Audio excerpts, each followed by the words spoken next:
thought to our audience of wannabe entrepreneurs, one idea each. You've invested in a lot of health companies.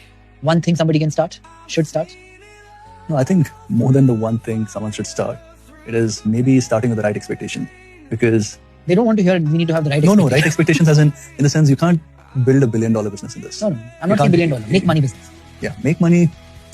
I think the food. I'm completely like we said before. I'm completely sold to the idea that someone's gonna put food on the table. That cannot be questioned. Like right from your staples to vegetables to fruits to everything, right? As in to say that this is the food you're eating, this is the quality from where it was sourced, this is all the pesticides that's there. I mean, and provided clean and fresh. And I'm sold to the idea and potentially looking to invest in as many of them as possible. Prashant?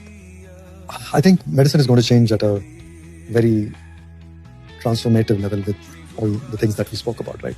So delivering it in a new way is the big opportunity.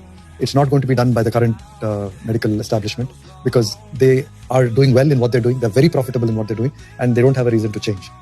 And if this is going to be disrupted, it's going to be disrupted by a new set of companies.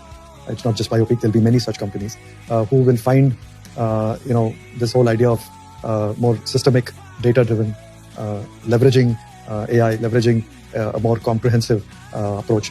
I think you'll see a new generation of clinics, hospitals, and I think people will see, because the idea of preventive care was always there. So you'll ask me, what is so great? Preventive care, everybody's talking about, but I think there was no data. So just to tell people, okay, eat well, sleep well, just telling them more of that is not going to help.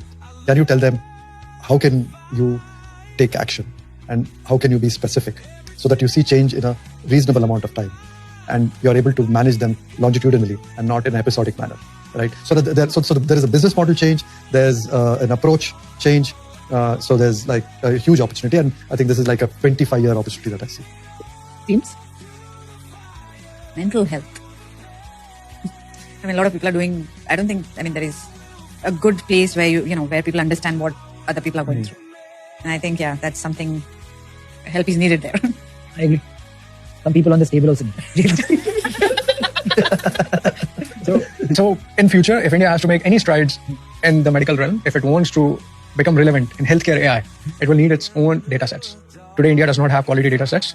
And somebody will have to figure out, either they create their own personalized labs, work with wearable companies like us, or work with hospitals. But we'll need trainable data sets. Without trainable data sets, our health AI is going to be as good as nothing. Like, we'll rely on Western data sets, which don't mean nothing, because like Prashant was mentioning, the universal BMI doesn't work on Indian population. We have so many Indians who are like BMI is 25, but they have a tummy. So higher visceral fat, right? So it doesn't work. So we need a lot of data sets.